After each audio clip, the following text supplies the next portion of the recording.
Welcome to Megapath Presents. I'm Ronnie Hayes, and this is a little bit of behind the scenes. We're going to be doing more of these every now and then for my comic Doomsday Kingdom. I'm finishing up some orders here, and there's one thing that actually delayed sending out the orders by a few days.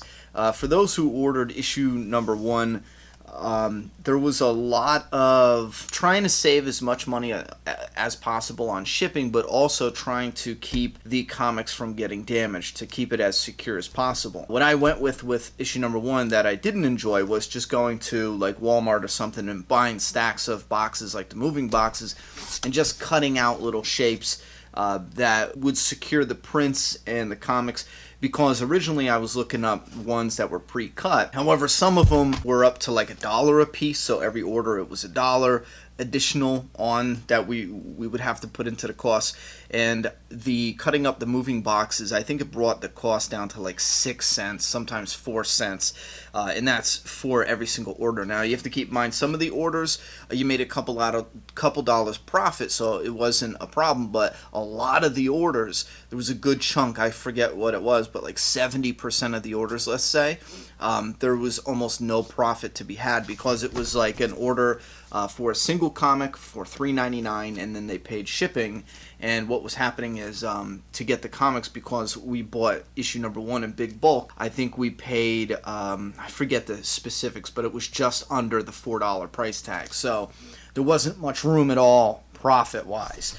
And now what I actually found on eBay were these little cutouts that was a little bit bigger than a comic book. So when I'm sending out the orders, I pull the order, I do everything on the computer, I pull the order, I print out, I'm not going to show the address of the person, but I print out the postage right here at home on a paper that is sticky, you know what I mean? So it's like a giant sticker.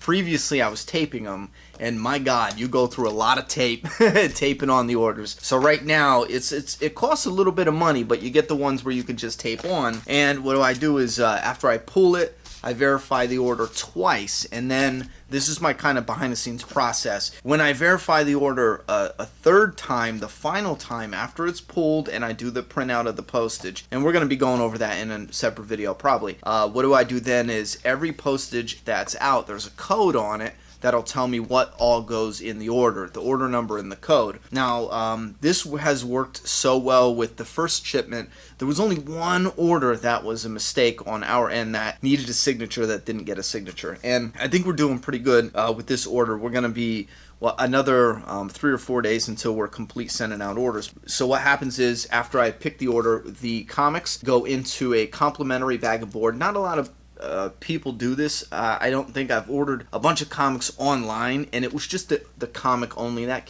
showed up. It was actually just the comic only in one of these. No stiffeners or nothing. I've received those quite often. But again, I don't want these getting damaged, because a lot of these people are paying a little bit more because the process is independent in the way it is. So they go in a complimentary bag and board.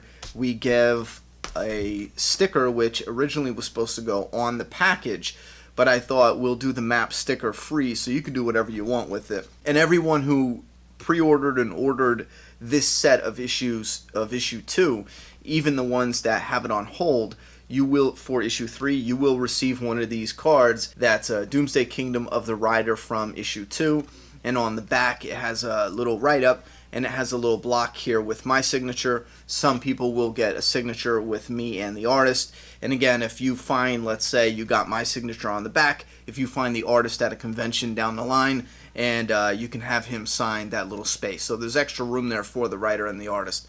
That's what it's marked right here. Writer Ronnie Hayes, artist.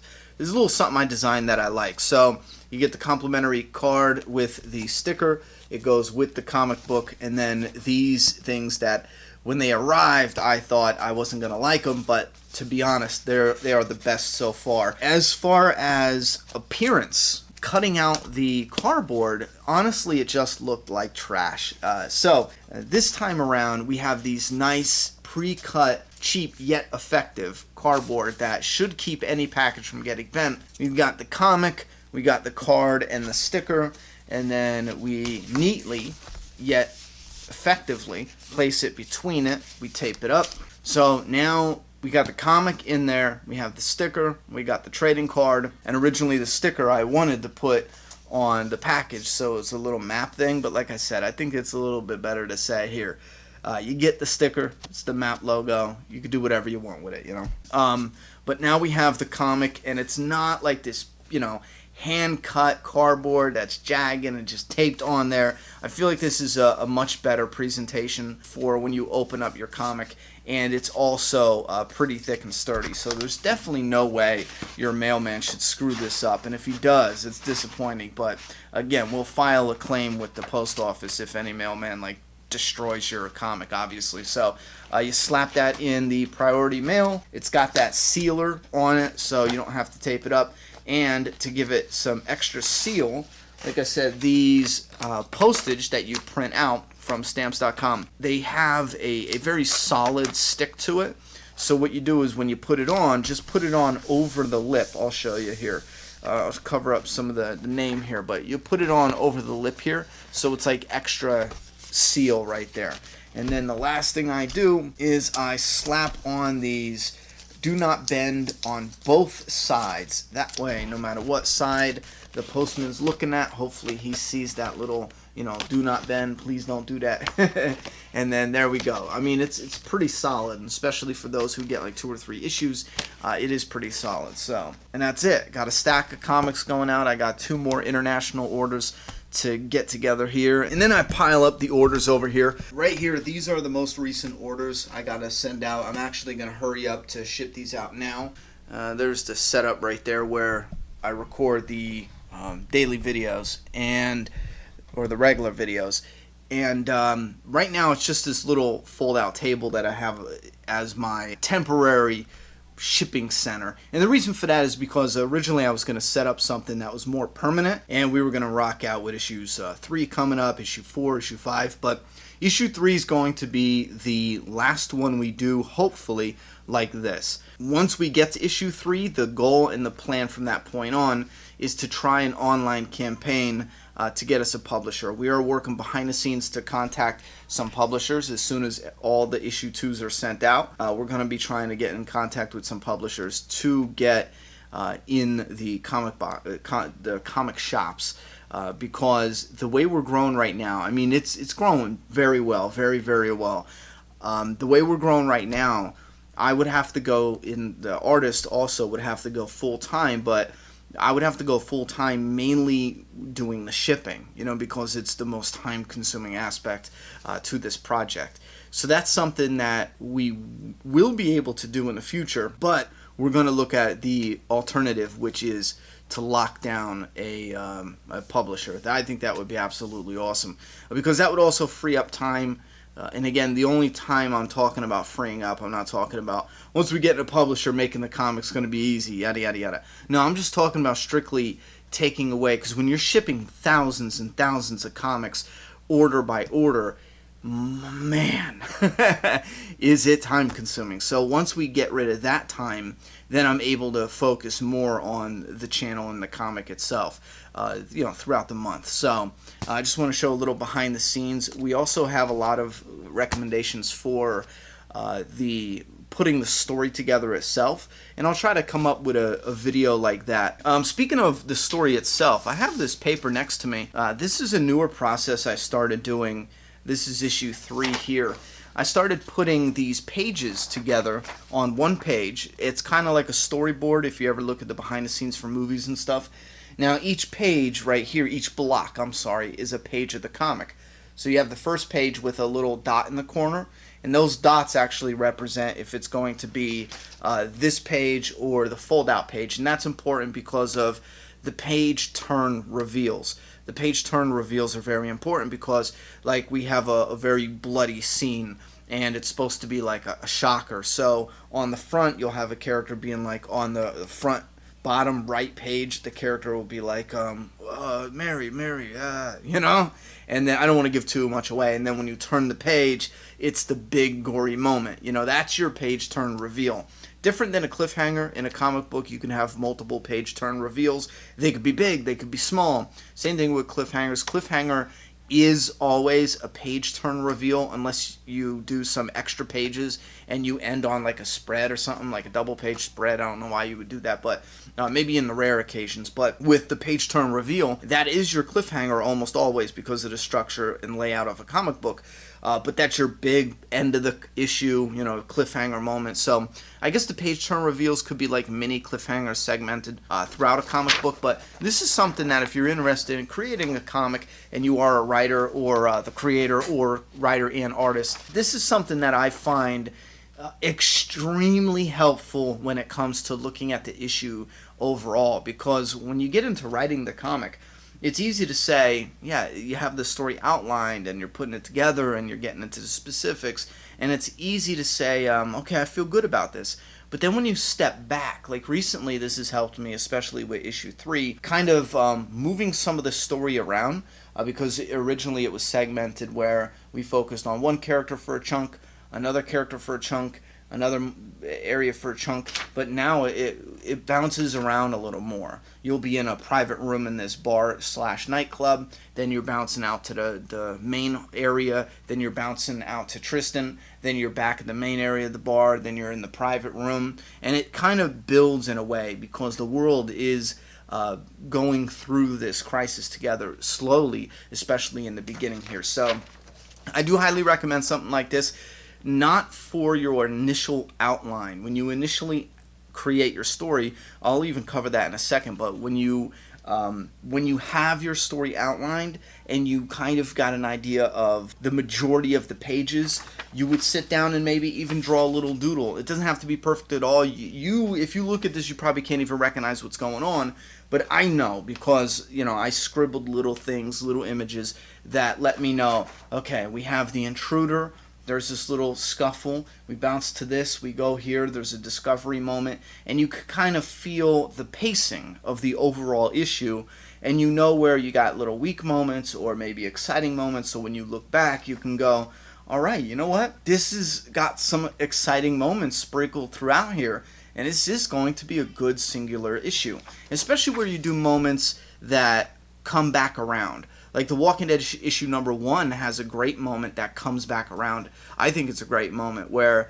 Rick gets out of the hospital for the first time, but when he gets out of the hospital, out of his coma, and he witnesses this world for the first time, he runs along a bicycle, and near the bicycle is the bicycle walker, which is the bicycle girl, and she's only the upper half, very rotted away, and he's in sheer shock and terror, and he's like, oh my god, gasp. And he takes the bicycle and he leaves. Then he meets up with Morgan and Morgan's son, and he gets introduced to this world, and they catch him up with the world events and the virus and everything like that, everything that the dead rising. And then after he accepts the world, now he's his character has a mini arc. You know what I mean? He was in a coma. His whole life was ended. He woke up from his coma. Now it's the shock of this world. But now he got this mission. The character has his goal. And he's accepted this is the world now. So that is his little mini arc in issue 1. After he accepts that this is the world and his goal is to find his family, he goes past the bicycle zombie on purpose, I feel, to put her down, to put her out of his misery. And you see that I'm sorry this happened to you. I don't know. I believe it was worded the same way as in the show as in the comic book. But so he shoots a little mini emotional scene. He shoots the walker, and then he drives off in search of his family. And I do believe that is the end of issue number 1, right? That little mini arc, I love those moments. So you can have your storyboard for the whole issue with each individual page, and you see, Rick gets out of the hospital here, he runs into the zombie here, it's shock and awe, he runs into Morgan, and you can see the flow of the story, and then you can pinpoint your weaknesses. Like previously, what if the Walker girl wasn't in there? Then you can go back and look and say, okay, is that little scene in there for just a little shock moment to show the world? Because not every scene, every moment is going to have that little mini arc to it. You're not going to have, and you shouldn't, you should have realism moments in here. Like our character Tristan runs into people who are terrified and they're trying to get a vehicle in the one moment. And later on, we may potentially see what scared them and made them react that way. But other than that, It is a random, chaotic, unfortunate little moment that happens in issue number 3 that just springs out of how chaotic the breakdown of society would be. I'm not trying to circle back to it. There is potential to get a little more in-depth, and that just has to do with the comic was designed to go along with a video game. So, for example, maybe in the video game, you would play as one of those people. You get what I'm saying? So, that's not what it is, but that is an idea of what it could have been, or the original idea for it. So I do highly recommend something like this, a complete comic outline. Now, if you do want to get started, the best thing to do if you're sitting down from scratch and you just want to write a comic, let's say this page here, you would start the page by, and you know what I mean by just a dot. You put a dot on the page and you write establishing shot outside of Tristan's house. And then you put a dot under that as a bulletin point, like a list. You go straight down and you put Tristan tucking Julie in bed, dot, Tristan kissing Julie goodnight, dot, Tristan shutting off the light, dot, Tristan grabbing a beer from the fridge, dot, Tristan checking his phone, having a smoke on the balcony, dot, close up on his phone, dot, Tristan looking at his phone, dot, and then you have the news articles that he sees on his phone. All those little dots you'll later flesh out as the panel, depending on the flexibility between you and the artist and what information you need in there. So the next page I would put a dot and put Tristan and Julie walking up to daycare, dot, Tristan and Julie walking into daycare, dot, Tristan close up saying goodbye to Julie, dot, Tristan waving outside from the daycare, dot, close up Tristan waving, dot, close up Julie, dot, cop car whizzing past Tristan, dot, the artist did a little middle finger there, but dot, Tristan going in the door right there. You kind of get the idea there where you're starting the outline and you don't need it to be exact and specific. You can flesh those out. This is just the outline. So now, as you're sitting down to come out with the ideas, you have the dot, what happens. Every action moment is your original panel, like your first idea. You can have multiple action moments. Like originally I had Tristan and Katie at the bar. Tristan showing up. We have Marty and Shahid is coming from off the corner. I might have had dot, Tristan talking with Katie at the bar, and then dot, Shahid coming up to the bar. But since we're using wide panels here, we can have the artist just put Shahid in the shot. So those two dots in the original outline now become one panel. So you see what I mean? How it's really simple in the very beginning. It becomes a little complicated later on when you're trying to do the panel flow and everything like that. But it is simple in the beginning to look at the action moment. Put a dot. What's the action? What are we seeing in that panel? That is, in my opinion at this time, the absolute best way to outline a story. Every dot is a panel. And then later when you look at what you can fit in that panels, you either make more dots out of the one or you combine dots into one panel. That's just a little idea of how to begin outlining it. We will go over everything as a whole by the time we're done, but I'm getting more and more requests to go over some of the behind the scenes stuff when it comes to the comic. So I'm really going to use this video, and again, this video I didn't organize this and set up some big production. This is just simple, turn on the camera, behind the scenes. This is what's going on. If you guys are interested in more and more videos like this, definitely let me know, and we'll crank that out. Yeah, that's it. Alright guys, thanks for definitely all the support in Doomsday Kingdom. It's absolutely an exciting process going through all this, and I just can't wait until it is a regular thing. Like every single month we have announcements and we're moving ahead with monthly releases, but again, we are gonna move forward with a serious campaign looking for a publisher, because I feel like we've definitely shown improved. Right now I am so confident in this project, but my only concern, to be honest, would be the material. I'm just terrified that they're gonna say more zombie material, because for a long time now everyone keeps saying there's too much zombie content. Before The Walking Dead, people were like, again, another zombie thing. This is George Romero's playground. Only he should do it. He already did it. That's it. Da da da. But then everyone started loving The Walking Dead. So then it's like, and I've said this before, if we all gave up on the zombie content, we wouldn't have The Walking Dead, because Kirkman would have did something else. If they gave up on the zombie content, we wouldn't have The Last of Us. You know what I'm saying? Like, imagine if Neil Druckmann was like, you're right, there's too much zombie stuff. Let's do something different. Let's do werewolves. Screw it, Imagine. We wouldn't have The Last of Us. So that's the way I think of it when I go in.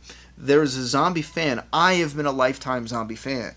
I want to read another good story with zombies. And knowing that our zombie story has stages of the zombie virus, more similar to The Last of Us, where you have different versions. Like, they got a version like the Clicker, which is blind and a fungus face. I think it's one of the coolest zombie creations ever. You can call them infected or whatever. They're all zombies in my opinion. Like I said, like, we have these different stages that add something new. And I guarantee the stage 1, stage 2 part of the creeps in our story, it's unlike anything ever done in a zombie story before. And in my opinion, it's so simple and so neat because it adds a new level of threat. It adds this level of threat where you have this zombie who now hunts. You know what I'm saying? I don't want to go into it. It's not like out there like Resident Evil. You know what I mean? It's definitely a lot more grounded, but this is a more terrifying zombie. It's not a smart zombie. You can't work guns. It's not going to play hide and seek with you. It's more like think of it like an animal. But in a way it hunts.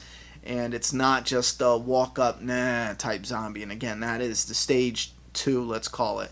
Because the stage 1 is, you'll see. You get a hint of the stage 1 zombie in the end of issue 2. And in issue 3, you definitely get more of a hint of the stage 1 zombie going into stage 2. So, I hope you guys enjoyed that. Leave your thoughts and opinions down in that comment box. I'm done talking. It's your turn.